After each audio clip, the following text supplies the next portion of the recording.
Meus irmãos, vamos abrir a palavra de Deus no livro de Atos dos Apóstolos, Atos capítulo 17, leremos dos versos 10 ao verso 15. E logo durante a noite, os irmãos enviaram Paulo e Silas para Bereia. Ali chegados, dirigiram-se à sinagoga dos judeus. Ora, estes de Bereia eram mais nobres que os de Tessalônica, pois receberam a palavra com toda a avidez, examinando as Escrituras todos os dias, para ver se as coisas eram de fato assim. Com isso, muitos deles creram, mulheres gregas de alta posição e não poucos homens. Mas logo que os judeus de Tessalônica souberam que a palavra de Deus era anunciada por Paulo também em Bereia, foram lá excitar e perturbar o povo. Então os irmãos promoveram sem detença a partida de Paulo para os lados do mar. Porém Silas e Timóteo continuaram ali. Os responsáveis por Paulo levaram-no até Atenas e regressaram trazendo ordem a Silas e Timóteo para que o mais depressa possível fossem ter com ele. Vamos orar mais uma vez? Pai Santo, Deus bendito, nós louvamos o Teu nome, te agradecemos o privilégio de estar aqui como Teu povo, adorando ao Senhor, louvando ao Senhor, sendo fortalecidos pela Tua palavra. Te louvamos, Pai, porque a Tua palavra é de fato a Tua voz falando no nosso coração, na nossa mente, endireitando os nossos caminhos, Pai. Nós te louvamos porque o Senhor, pela Tua providência, preservou estes textos intactos, incorruptos, infalíveis, para que eles chegassem até nós hoje, e da mesma forma como edificaram o Teu povo no passado, nos edificassem também nestes dias. Nós pedimos, Pai, que o Senhor abra os nossos olhos, a nossa mente, o nosso coração, para que nós ouçamos a Tua palavra, e que a Tua palavra, Pai, nos confronte, nos advirta, nos repreenda, naquilo que nós devemos mudar na nossa vida, tanto na questão emocional, quanto na questão intelectual. Abençoa-nos, portanto, Pai, usa o Teu Santo Espírito a agir na nossa mente, a agir no nosso coração, abrindo os nossos olhos, aplicando a Tua palavra, para que nós saiamos daqui edificados pelo Senhor. É o que nós pedimos humildemente e em nome de Jesus. Amém. Meus irmãos, nós estamos em uma fase da história da humanidade de muita informação, muita informação. Eu creio que nenhuma outra geração teve acesso a tanta informação e de modo tão rápido quanto a nossa geração. Se você tem um celular, um smartphone, você está conectado às notícias do mundo, na sua casa, seja onde for. Isso é bom, por um lado é bom, mas por um outro lado é perigoso também. Em se tratando de doutrinas, nós nunca tivemos acesso também tão rápido e tão abundante a teologia, doutrinas, conhecimento bíblico. Basta entrar na internet e você tem um mundo de sites com vídeos, com artigos, com áudios.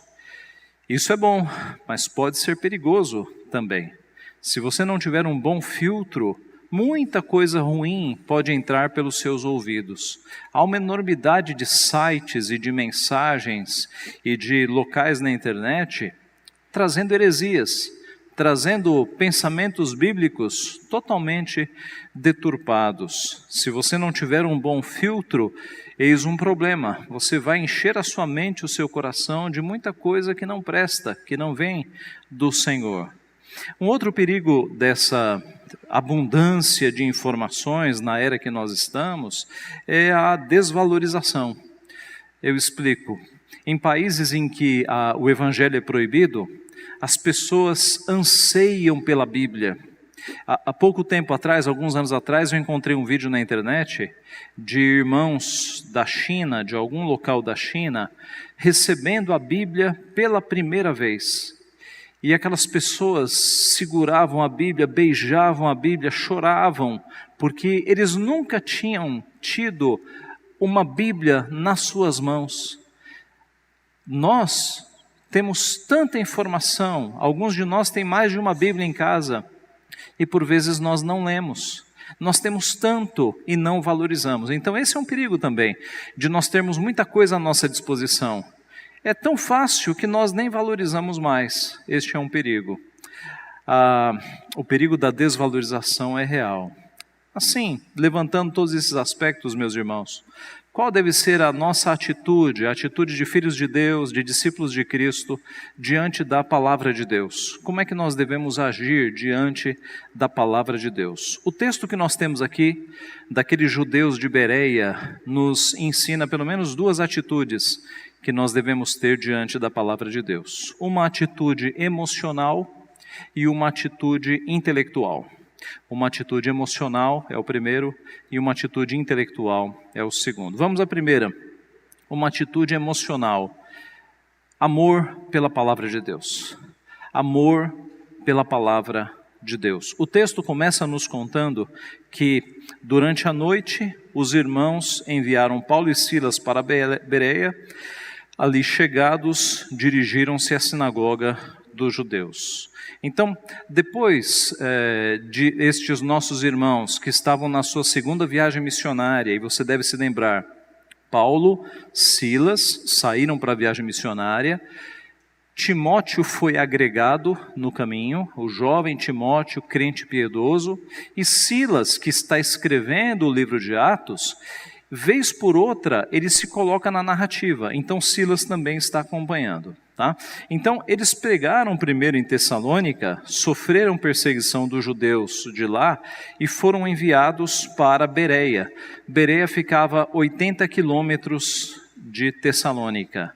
Os estudiosos dizem que eles levaram aí 2 ou 3 dias de viagem para chegar em Bereia. Chegando lá, procedimento padrão. Primeiro vão às sinagogas para anunciar aos judeus que Jesus é o Messias, e sempre acontece isso. Na sinagoga, alguns se convertem e outros criam oposição. Eles são expulsos e aí eles vão pregar em praça pública, como foi o caso de Paulo em Atenas, vão pregar nas ruas para os gentios. Então, o procedimento de Paulo e dos apóstolos sempre era este. Eles chegavam numa cidade, iam para a sinagoga para anunciar para os judeus que Jesus, o Messias, que Jesus era o Messias, que ele já havia chegado. Sofriam perseguição e aí eles espalhavam o evangelho para aqueles que não eram judeus. Foi isso que aconteceu lá em Tessalônica. Chegando em Bereia, eles foram até a sinagoga e, diz o verso 11, que estes de Bereia eram mais nobres que os de Tessalônica, pois receberam a palavra com toda a altivez, examinando as Escrituras todos os dias, para ver se as coisas eram de fato assim. Estes de Bereia não são crentes. Às vezes nós lemos esse texto e nos referimos aos crentes de Bereia. Ainda não, são judeus de Bereia, tá? A comparação aqui, estes de Bereia eram mais nobres que os de Tessalônica. Os judeus da sinagoga, Paulo está numa sinagoga, ele não está numa igreja, ele está numa sinagoga de judeus. Então, os judeus de Bereia eram mais nobres que os judeus da sinagoga de Tessalônica. Por quê? Porque esses judeus da sinagoga de Bereia, eles receberam a palavra com toda a avidez. Eles estavam sedentos pela palavra. Eles receberam a palavra com vontade, com amor. Eles queriam aquela palavra. E aqui é que entra a atitude emocional. Eles tinham, meus irmãos, uma atitude emocional. Eles tinham amor pelas Escrituras, pela palavra de Deus.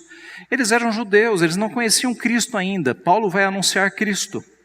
Mas eles já tinham essa sede do Evangelho. Havia eleitos ali, com certeza, e havia não eleitos, como o texto vai mostrar. Mas eles receberam a palavra com avidez, com vontade, com amor. Eles estavam sedentos da palavra. Pedro, escrevendo a sua epístola, no primeiro capítulo, ele escreveu assim: desejai ardentemente, como crianças recém-nascidas, o genuíno leite espiritual, para que por ele vos seja dado crescimento para a salvação. A comparação de Pedro para o nosso desejo pela palavra é a de um recém-nascido.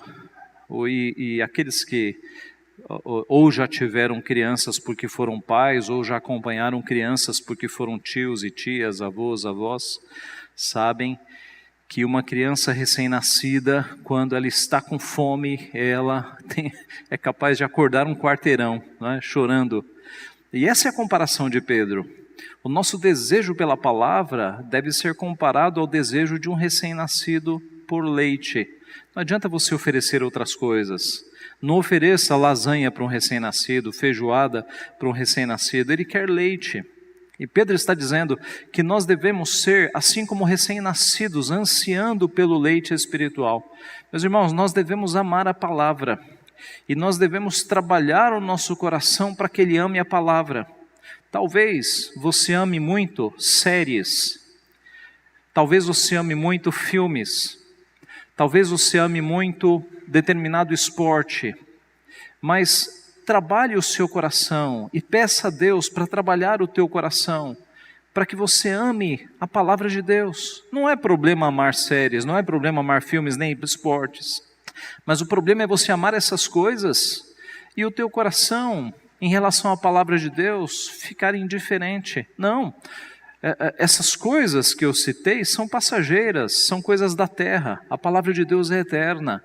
As verdades da palavra de Deus durarão para sempre. E elas fortalecerão o teu coração num nível que as séries, os filmes, os esportes nunca farão. A palavra de Deus é a que de fato edifica a nossa vida. Então, se você não sente esse amor pela palavra de Deus, peça a Deus que Ele trabalhe o seu coração, para que você ame a palavra, para que você não consiga ficar sem ler a Bíblia, sem se alimentar da palavra de Deus. Nós devemos amar a palavra de Deus. Eu já contei aqui que no Ceará, lá na minha família, né? Nós somos de São Paulo, mas minha família é toda do Ceará. E lá no Ceará eu conheci gente que andava 2 horas a pé para ir ter aula de escola dominical embaixo de uma árvore. Um tronco cortado para servir de assento e o teto era a copa de uma árvore. 2 horas para ir, 2 horas para voltar. Conforto nenhum, a pessoa estava ali, não era pelo conforto, não havia ventilador, bancos, era de fato o desejo pela palavra, 2 horas para ir, 2 horas para voltar. Meus irmãos, nós devemos amar a palavra. Quando você vai atrás de uma igreja, imagine que você mude de cidade, você precisa procurar uma igreja, não procure a igreja mais confortável, a igreja mais bonita, a igreja maior. Procure a igreja que te apresente o alimento da palavra, a igreja que seja mais fiel à palavra, porque no final das contas, ar-condicionado, ventilador, banco, estrutura, tudo isso é secundário. Nós estamos aqui por causa da palavra, é a palavra que edifica o nosso coração. Num contexto de guerra ou de perseguição, os templos são demolidos, mas a igreja continua. E os crentes continuam amando a palavra, se reunindo nas cavernas, nos buracos, seja onde for, a igreja está ali e os crentes estão ali em torno da palavra. Então identifique o que é principal e o que é secundário, o que é importante e o que é supérfluo. A palavra é importante e nós devemos amar a palavra.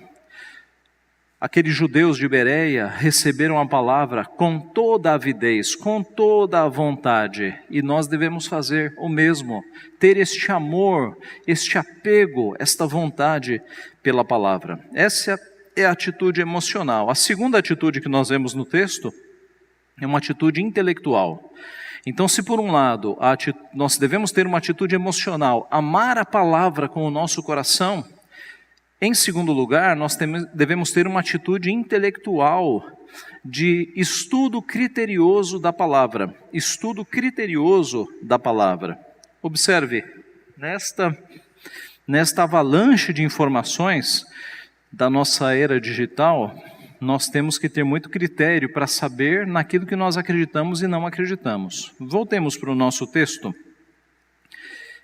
em Atos 17, veja o versículo 11.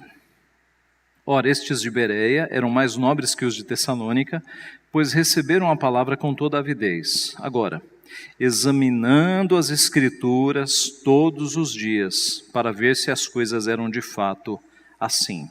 Examinando as Escrituras todos os dias, para ver se as coisas eram de fato assim. Como é que eles examinavam?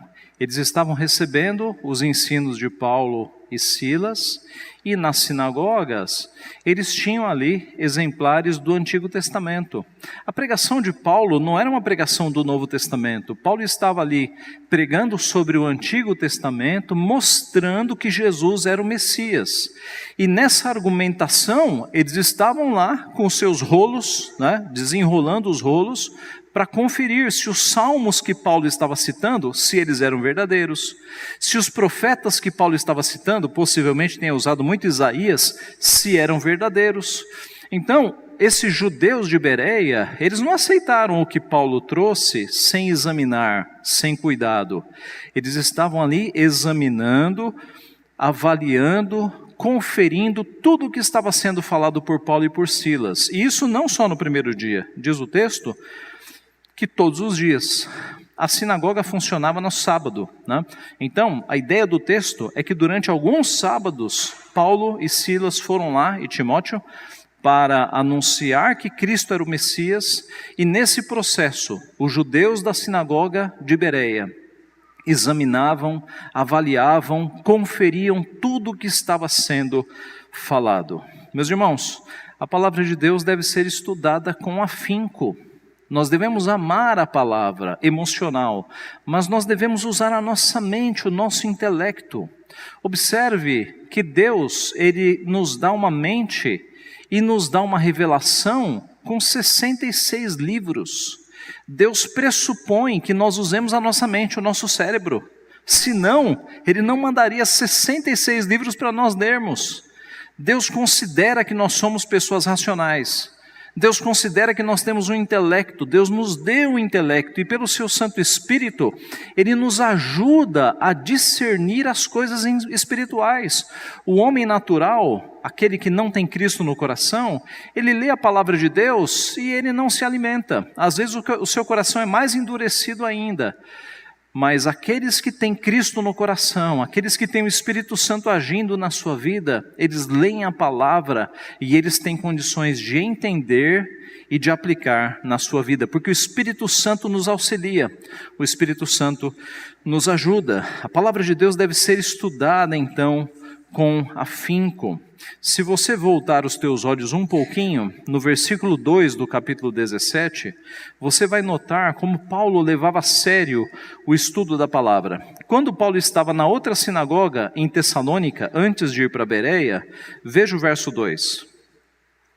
Paulo, segundo o seu costume, foi procurá-los e por 3 sábados arrazoou com eles acerca das Escrituras, expondo e demonstrando ter sido necessário que o Cristo padecesse e ressurgisse dentre os mortos. E este, dizia ele, é o Cristo, Jesus, que eu vos anuncio. Observe que Paulo gastou 3 sábados lá com os judeus de Tessalônica, e olhe os verbos, arrazoando, expondo, demonstrando. Paulo estava usando as Escrituras e apelando para a intelectualidade daqueles homens, mostrando que Jesus era de fato o Cristo, Jesus era de fato o Messias. Então, não adianta você ter vontade de ler a Bíblia, você amar a Bíblia, se você não usa a sua mente.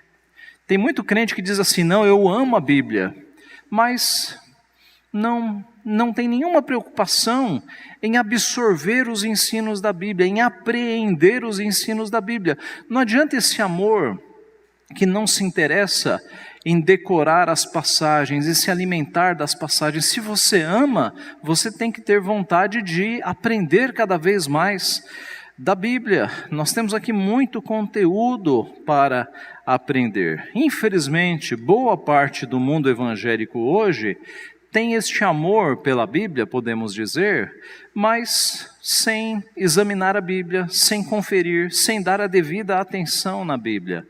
Boa parte do movimento evangélico hoje vive na base das revelações. É o pastor que traz uma revelação para a igreja, assim diz o Senhor, é o bispo, é a missionária, mas pouco, muito pouco de Bíblia. Meus irmãos, o crente é o povo da Bíblia. É o povo que tem a Bíblia no coração. na mente, textos gravados, doutrina impressa no coração. É a palavra de Deus. Nós devemos amar a palavra de Deus e guardar esta palavra no nosso coração. Infelizmente, às vezes nós olhamos para as nossas igrejas e vemos crentes que estão há 20, 30, 40 anos na igreja e não aprendem as doutrinas, não aprendem a Bíblia. Parece que há um desinteresse. Não seja assim. Interesse-se pela palavra. Aprenda da palavra.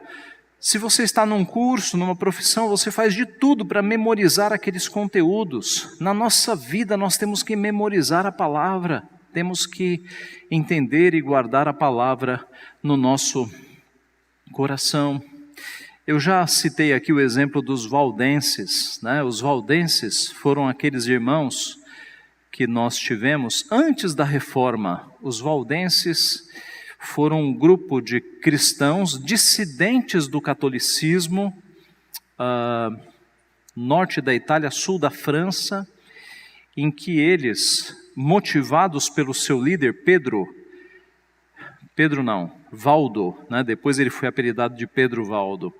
Mas Valdo foi um homem, um comerciante, que leu o Sermão do Monte, e ele ficou tão impactado com o Sermão do Monte, que ele resolveu vender os seus bens, deu um pouco dos seus bens para sua esposa e sua filha, para que elas não ficassem desabrigadas, desamparadas, e ele ficou com a roupa do corpo e descalço.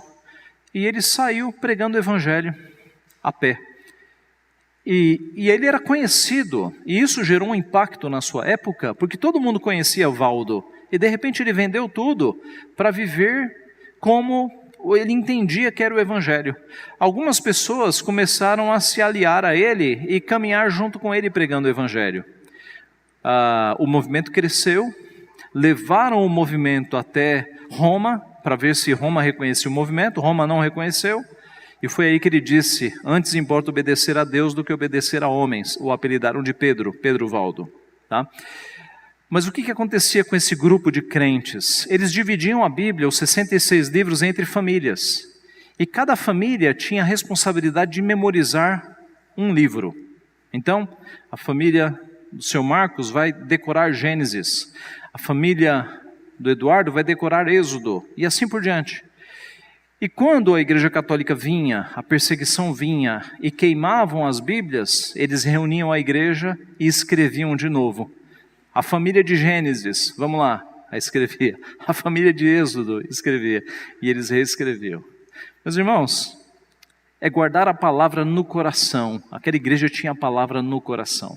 Talvez por força da tua profissão, dos seus estudos, você tenha muita coisa decorada aí no teu coração. Mas e a Bíblia? Você tem textos gravados na tua mente, salmos inteiros, trechos inteiros. Nós devemos amar esta palavra e nós devemos usar o nosso intelecto para guardar a palavra de Deus, meus irmãos. O apóstolo Paulo, escrevendo aos Gálatas, disse o seguinte, usando essa questão do filtro, né? Gálatas: mesmo que Deus mande um anjo do céu, pregando um outro evangelho que vá além do que eu vos tenho pregado, que vocês não ouçam, que ele seja anátema, que ele seja maldito. Gálatas 1, 8 e 9. E ele fala: mesmo que eu apareça aqui pregando um evangelho que vá além do que vos foi pregado, que eu seja anátema. A ideia, Paulo advertindo os crentes para que eles guardem o evangelho no coração e na mente, e confiram, analisem, sejam criteriosos. Se aparecer alguém pregando algo diferente, que eles não aceitem. A recomendação serve para nós hoje, meus irmãos. Nós temos a palavra de Deus pura aqui, nós devemos guardá-la no nosso coração. E pela internet, pelo celular, quantas coisas estranhas você recebe falando sobre o evangelho. Quantas coisas falsas aparecem diante de você. E você tem que conhecer a verdadeira para identificar as coisas falsas.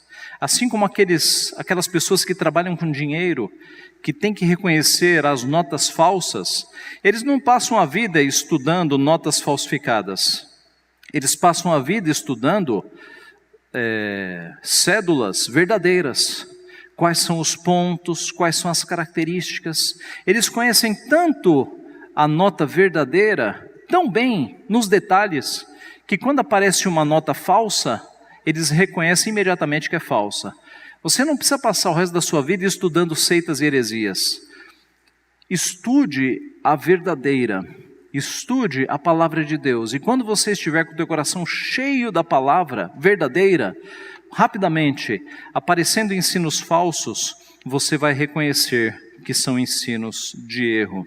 Assim, meus irmãos, nós devemos usar a nossa mente para analisar a palavra de Deus. A consequência da pregação, chegando ao final aqui, daquela cidade, está no verso 12. Com isso, muitos deles creram, mulheres gregas de alta posição, e não poucos homens, à semelhança do que aconteceu em Tessalônica. Lá em Tessalônica também, muita gente creu, tanto mulheres como homens. Veja que interessante, né? Acusam a Bíblia de ser um livro machista. Várias vezes a Bíblia diz, mulheres creram, ressaltando que o Evangelho não é coisa só para homem, o Evangelho é para homens e para mulheres. A Bíblia destaca isso aqui. Verso 13. Mas logo que os judeus de Tessalônica souberam que a palavra de Deus era anunciada por Paulo também em Bereia, foram lá excitar e perturbar o povo. Aqueles judeus da sinagoga de Tessalônica, que haviam perseguido Paulo, né, haviam prendido Jason, que era o chefe da sinagoga que havia se convertido, eles souberam que em Bereia o evangelho estava sendo pregado, correram para lá. Meus irmãos, sempre que o evangelho verdadeiro é pregado, ele vai gerar oposição, sempre. Tá? Esses pregadores moderninhos, que dizem que a Bíblia tem que ser atualizada, que misturam marxismo e socialismo com a palavra de Deus.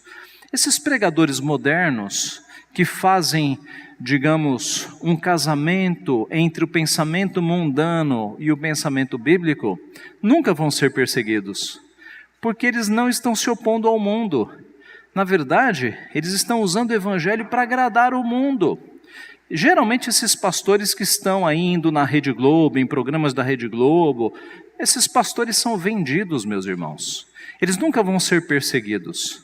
Então, quando o evangelho é um evangelho, entre aspas, é um evangelho falso, água com açúcar, que só fala que Deus é Pai e vai salvar todo mundo, esse tipo de evangelho falso nunca vai sofrer perseguição. Ele faz carícia no coração dos incrédulos, nos ouvidos dos incrédulos. Agora, o evangelho verdadeiro, aquele que confronta pecados, aquele que diz com todas as letras que Deus vai salvar para si um povo e vai mandar para o inferno aqueles que não crerem em Cristo, este será perseguido. O evangelho genuíno sempre levantará perseguição. Então, se você é perseguido na sua família, é um sinal de que você tem anunciado o evangelho verdadeiro.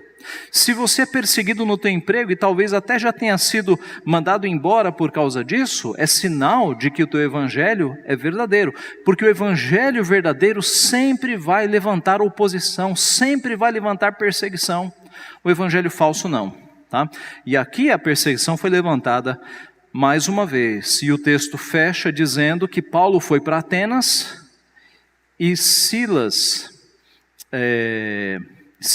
e verso 14, Paulo foi para Atenas, verso 14. E Silas e Timóteo continuaram ali, mas deveriam, o mais depressa possível, verso 15, ir encontrar-se com Paulo em Atenas. É o próximo texto nosso, Paulo em Atenas e esses irmãos chegando lá. Meus irmãos, concluindo, nós vivemos numa época de muita informação por todos os lados, não é? E a informação tem um aspecto bom, porque hoje nós temos acesso a muitos textos doutrinários, bíblicos, teológicos, que nós não tínhamos acesso no passado, isso é uma bênção. Temos acesso a pregações de homens de Deus, é uma bênção isso. Mas toda coisa boa apresenta um lado mal também, né?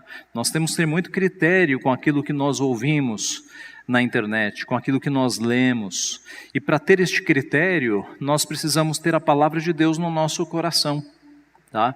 Então, primeiro, assim como os nossos irmãos que se converteram em Bereia, eles amavam a palavra de Deus, uma atitude emocional, eles queriam receber a palavra, e isso nos é exemplo, devemos amar a palavra de Deus. Em segundo lugar, é um amor que se entrega com critério, analisando, conferindo, guardando os textos na nossa mente, porque Deus nos deu intelecto, para que nós enchamos o nosso intelecto com as suas verdades. Se nós fizermos assim, meus irmãos, nós teremos uma atitude correta diante da palavra de Deus. Uma atitude emocional de amá-la com todo o nosso coração, porque é Deus falando, e uma atitude intelectual de guardá-la e usá-la para conferir os ensinamentos falsos, usando a mente que Deus nos deu. Que Deus assim nos abençoe, e com essa disposição e atitude, nós daremos muitos frutos para o reino de Deus, ajudaremos as pessoas que estão ao nosso redor. Que Deus nos use assim. Amém.